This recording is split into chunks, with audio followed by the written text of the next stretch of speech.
to introduce themselves. Anunay Jha, and I shall speak against the motion. I'm PSR Akhilesh and I will be speaking for the motion. Good afternoon, I'm Tina Sedana speaking against the motion. Good afternoon, this is Gaurav Chibur. I shall be speaking for the motion. Good afternoon, ladies and gentlemen. I'm Amir. I shall be speaking for the motion. Good afternoon, people. Sayan Halda, Team C. Team D, Ajitesh Keer. Team D, Shikhar Singh. Thank you, teams. On behalf of IILM, I welcome you all. The motion for today's debate touches upon a sensitive issue that is much closer to our hearts than we realize. A significant event that could trigger a sequence of events that has potential to favorably affect our future generations. With this, I open the topic of today's debate.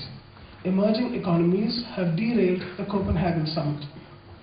Now, before starting the debate, I would once again like to reiterate the rules and regulations of the debate for the benefit of all our judges, participants and the audience. The rules for the debate are: total speaking time 3 minutes per speaker, a warning bell will ring after 2 minutes, and a final bell on the completion of 3 minutes. I repeat, a warning bell will ring after 2 minutes and a final bell on the completion of 3 minutes. Refutation or interjection time 3 minutes. Please note, no cross-questioning is allowed. First 2 refutations from the participating teams and 1 from the judges or the audience. I appeal to our audience to kindly switch off their mobile phones. Thank you. We now start the debate by calling upon Team A participant, PSR Akhilesh, speaking for the motion. Good morning, everybody. Kyoto Protocol established that 55 industrialized nations that have signed it will cut their emissions to 5% below the 1990 levels by 2008-2012. And when measured, this level had been reduced to 3% by 2000. The Kyoto Protocol had no cap for emissions on developing nations and even allowed emissions to rise for some nations, something which caused the US to back off. Note that the fact that Kyoto Protocol established for cuts deadline till about 2008 was the major reason why Copenhagen summit was called on to replace the Kyoto Protocol. And in this summit, if our emerging nations raise hue and cry about people backtracking on the Kyoto Protocol, they are politically and morally wrong. The emerging economies, especially our nations, have raised issues about developed nations setting a deal among themselves. While here, offered the slightest chance, India, along with other basic nations, carves out a deal with US. Weren't India and China supposed to represent the poorest of the poor? This is not happening. Because while we claim that US is selfish, we are behaving in a similar manner ourselves. US is to India as India is to say Chad.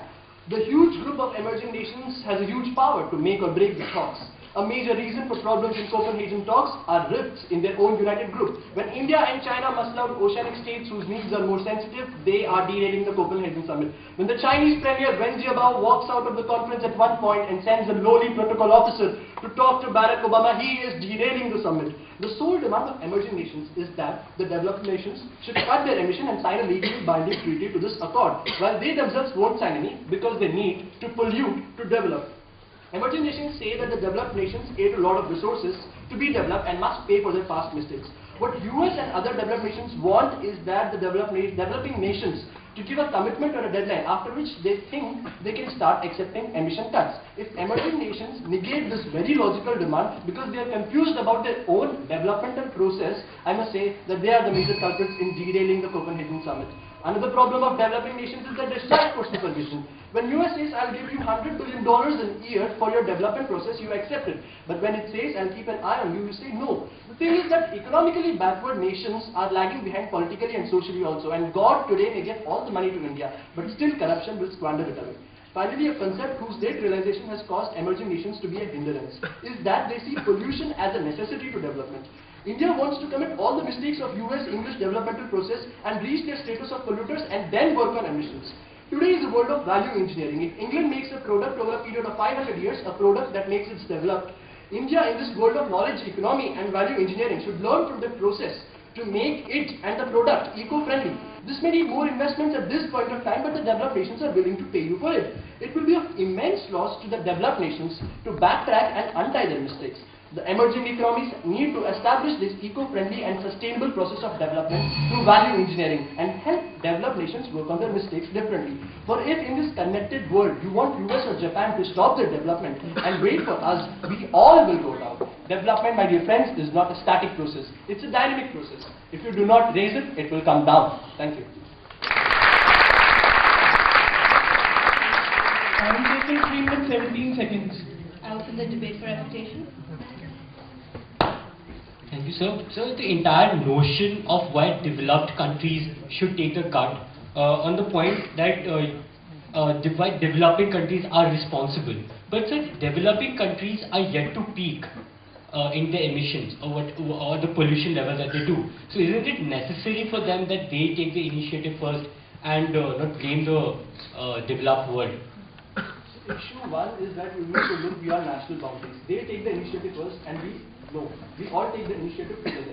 Second, I'm saying, what do you mean by we are yet to peak our pollution levels? This is so weird a concept. What I am saying is that in today's world, through innovation, through value engineering, there is a process to, without peaking that level of pollution, you can reach the same development as US in England. That is my entire point and one of the major premise of my debate.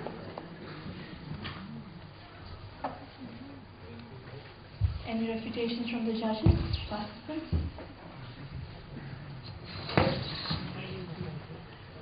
Okay, and what do you have to say when we talk in terms of this whole issue of globalization?